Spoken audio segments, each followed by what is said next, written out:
Market making is a type of algorithmic trading strategy.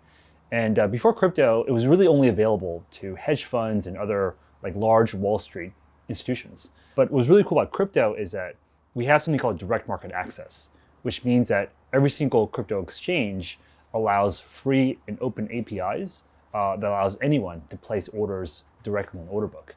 So for the first time, market making as an algo trading strategy is finally available to everyone.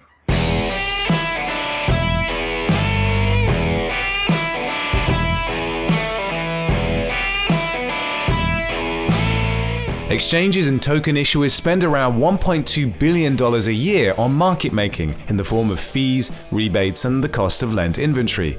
And if you spend any amount of time in crypto groups, you'll soon find the blame for poor market performance set squarely at the feet of the market makers. Seen as greedy, manipulative, and secretive, they've become the go-to villain for unusual and unexpected market behavior. But is it justified? Actually, I do think that is true to a certain extent. And it's more because of how this industry has developed in crypto. Because what's happened is you have a lot of hedge funds that are doing this, and these hedge funds know finance really well. So they know like both white hat market making, where you're actually adding liquidity to an order book, but also kind of like various more black hat ways of trading, where you're doing a pump and dump scheme, or trying to like dump a lot of tokens onto retail investors. It is possible for an algo hedge fund to act badly.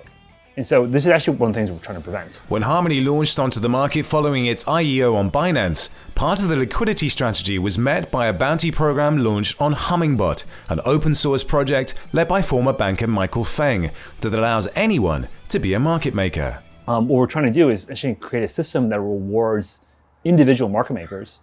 So first of all, growing the supply of people who can do market making, but also creating systems and incentives that reward the good types of market making.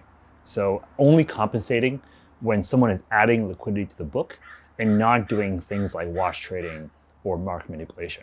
Our belief is that by opening up the possibility of market making to anyone, allowing a competitive dynamic to form, but also structuring the incentive structure so that you only get rewarded if you act in a good way, will not only level the playing field, but also inject a lot more transparency and openness into what is heretofore has been a very opaque and quite frankly, quite a shady industry.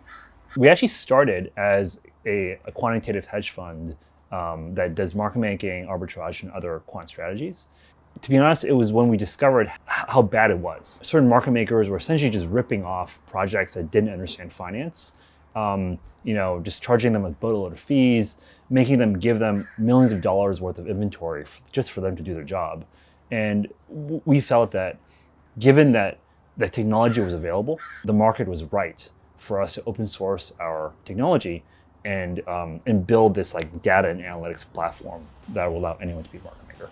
Hummingbot continues to evolve as a product, and with their recently announced liquidity mining platform offering strong potential returns as part of a passive income DeFi strategy, Michael is optimistic on the future. I feel like the tenor of the market has really changed a lot in the past year, where it's about building, not investing. To me, what's really exciting is, as an individual, there's so many more things I can do than I could do 2 years ago. What crypto is about is giving individuals, more power. More things, more power, more control over the financial future. And that's already happening. It's already available today. I would encourage anyone who has crypto to see how can I use these assets more productively in various ways. And I think that will unlock a lot of the real value of crypto. So if you're enjoying these Harmony Insights videos, please be sure and leave a comment. And if you don't like them, you can also leave a comment. That's also fine. Subscribe, like, do the usual things, and share them on your social channels. We'll be doing them every week. And if you'd like to know what we're going to be doing next week, well, we'll leave the choice up to you. We'll post it on Twitter, and you can decide for yourselves. See you next time.